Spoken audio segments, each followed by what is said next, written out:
วัสดีจ้าสบายดีอีกรอบพี่น้องสวัสดีตอนสวยๆฮะมาตอนนี้กำลังสิลงผมและพี่น้องบ้านสบู่ทรายลงไปเยี่ยม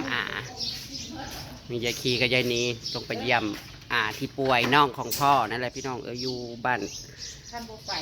สบู่ทรายพุ่นแหละคนทางกับพ่อแห้งยายคีกับนี้ลานมา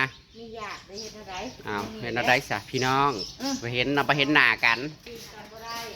ได้เป็นแล้วก็ถึงขันแบบซ่อมใจเลยล่ะพี่น้องเลยเป็นจะย้ายทีบ่กำลังสิไปให้น้องนกอยู่เฮือนเบิงหมูถ่ะไปเอารถออกมาคนทางเนี่ยก็โอ้ยเพราะว่าฝนมันตกเบิดคืนในเมื่อคืนนี่กันน้ำมันรถนะไปก่อนน้ำมันรถที่ต่ำลงไปคนเราพี่น้องเอ้ยการคนทางเพิ่นเสียหอดไก่เติบนะคะผู้ทางลงทาผสมโหดแล้วพี่น้องเอ้ยหาเพื่อนกับตัวประยบพ่อหาเพื่อนกับบุจือคนมาเฮิงบุได้แวเฮิงว่าสันจ้ะไปเบิ้งก็ไปจอบสักคนพี่น้องเลยโอ้ยได้เห็ดปวกมาแต่ทางไหนยายซื้อบ่โลเท่าไรเนี่ยโอ้200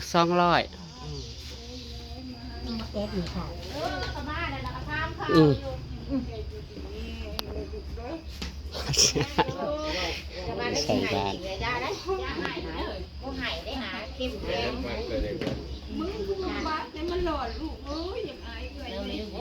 นอีหยังมือแน่ตานั่นเด็ดปะทีกับได้มือแน่ตานั่นโอ้ยร้อยเจ้ามันหยำใส่ทางข้าวโยมันทำบริษัทโอ้ยจะรับไรยันร้านน่ะกินยาก้นสะอาดแล้วนี่ก้นสะอาดมันบริโภคเคลื่อนมาเป็นก็ได้โอ้ยชูยังว่าสิหกยังแป่นคือเดินวัดดิเป็นอะไรเดี๋ยวนี้นะเฮ้ยตะขี้ดินแล้วก็ผีไก่ตานะมือดูกันแม่ย่าน่ะก็มีแต่ยุ่มออกมีแต่ฝุ่นอันนั้นนี่เฮ้ยฉันเป็นได้กี่ฝุ่นน้องพ่อพี่น้องเลยกินข้าวอยู่บ่สาวคนจะคนที่เท่าไหร่คนที่3ที่4ครับนางบอกนะกันได้ดิเบิ้งมีบ่แล้วบ่เคยใส่อันบ่เคยใส่ใช่เมินตาเบาๆน้ำลานดีกว่าเมินดูตานั่นเมินบ่ขึ้นบ่เห็นหุ่งบ่ว่านี่นะมันเป็นบาดบ่พุ่ยไปว่าเขาก็บริปาได้ช่วยมันหันอยู่ไกลกันนะบอกเชิงเรื่องฮดเก่งโกฮดเก่งโกฮอดสวรรค์ไปเลี้ยวหมอเห็นสภาพแล้วก็พี่น้องเอ้ยเมื่อยแล้วก็มาเก็บความเปลี่ยนสู้ๆยาก็เป็นตะเฮาดอกเขาเอาหลานจะได้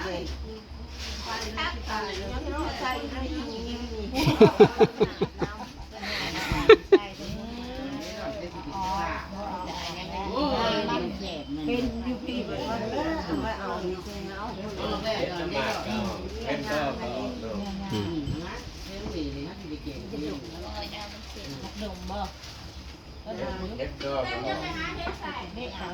ไอ้โทรศัพท์มันเข้ากับมาได้แล้วม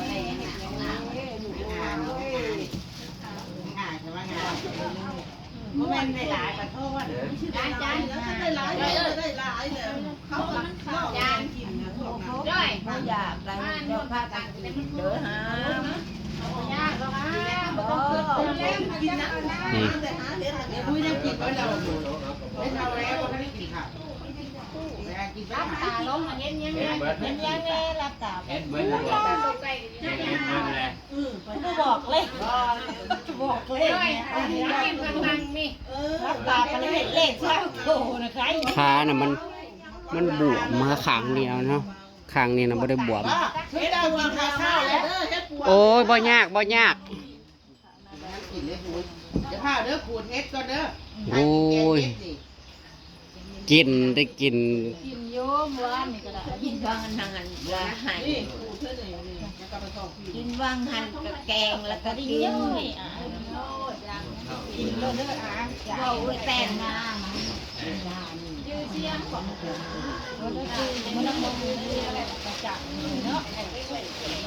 จ่าก็บ่ได้มืนเออ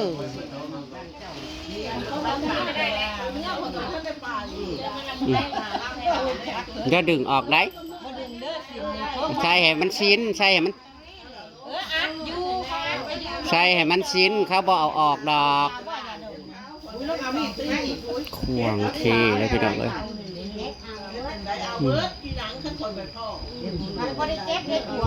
มันเจ็บในสายเจ็บในขาเพราะว่า ลูกจะมาเด้อ เพราะว่ามันเป็นดำ น้อยใจเจ้าต้องเป็นแพงเด้อเด้อเด้อ ไม่ใช่ในถิ่นในฟ้าสื่อค่ะโทรตามตามในกูอยู่ตลอด อย่าค้าให้นะเว้ยบ่หายบ่หายไม่ใช่อันนี้ดอกพี่น้องนะเ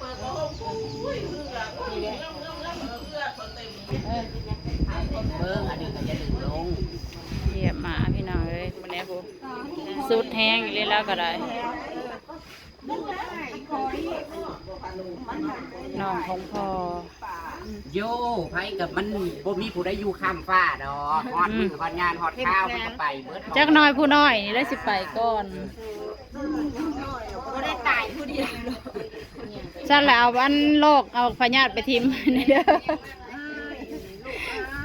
นี่คอยสิแลแห้งคือกันกับเจ้า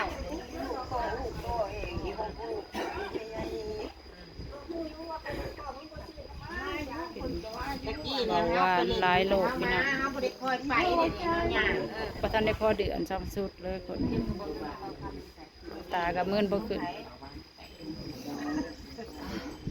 ย่างที่ใส นี่กับครัวเพิ่นลูก2 คนนี่กับผู้ชายหูจักอยู่บ่หูจักอยู่บ่ก็คืออันนี้ แจ๊กคนอยู่นี่แจ๊กก็ว่าน้ำเมื่อยน้ำนอกนี่ ก็จะหาแล้วแหละเฮ้ยเนาะ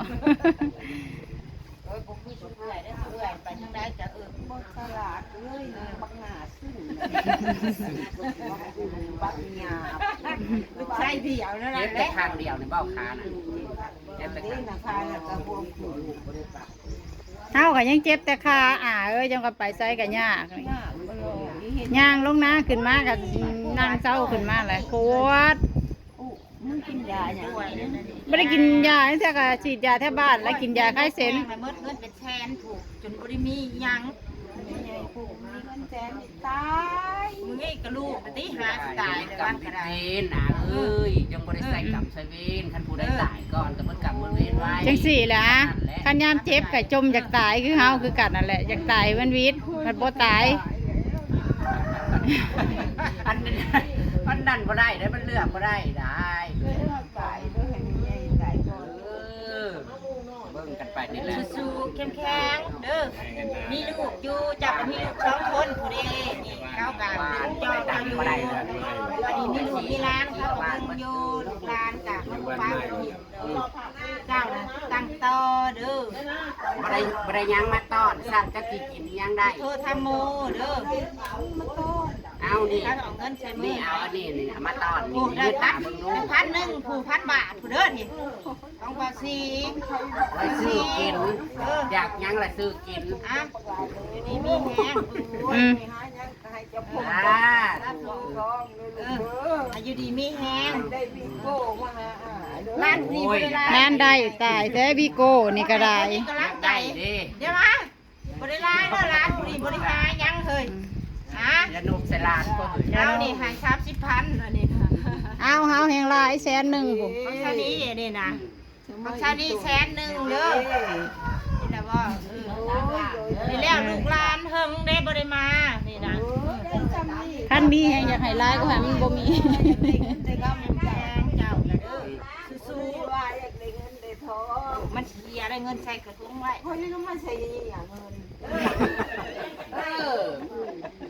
ขันเงินน่ะบ่มีเฮียว่ากินกันเนี่ย เช้าอยู่ดอก เอาทุกอย่างมาหุย นะ พี่น้องเอ้ยคอย มาขอสิเอาใส่ให้ทงเสือน่ะเสือคุ้มน่ะ ได้ทงเสือบ่ พี่อยู่ข้างเรื่องพี่นะบ่ให้ ได้เมียแน่ได้ บ่ขอสิเอา แม่เฮียล่ะเด้ปู่ยังงมหาอยู่เด้อ ใบพั เอา น ก่อน เด้อได้ปุ้ยเอาไว้หาย คุยไว้ให้เด้อ โอ้ยลอยบักหลาบักอันไม่ นี่แล้วกำไว้กำแน่นๆกำเงินอันนี้นี่ ยายนบใส่ลูกใส่หลานนะเฮ้ย เจ้าอย่านกใส่ลานได้หาบ่ อย่าสะอย่าไปทั้งใดในเป็นทอง สาธุ บอกทอง เจ้าก็ให้เศร้าบัดนี้ กระทรวงเศร้ากินนมกินยาได้ ในคุ้มเงินในพวกเจ้าเอาเอาต้องเอามาแทนเอาเงินน่ะได้ยังล่ะฮู้เป่า หั ข ก อง มือนอนนะเบิ่งเนาะคนนอนใช้ถุงยางมาใส่ให้เอาถุงยางน้อยใส่ให้แล้วแน่นี่ลูกก็ย่าละบ้างนี่แจ้ลูก เงินทอง เลยเป็น กันว่าอยากได้อยากได้ โอ้ยคอยแล้วสิเป็นผู้ใดหาทุกใช่นั่นแหละอยู่กันคอยอยู่เป็นผู้ใด มันหักสิได้น้อย มาหากะลงเฮือน ลงเด้บ่ได้มา บ่จื้อทางเขา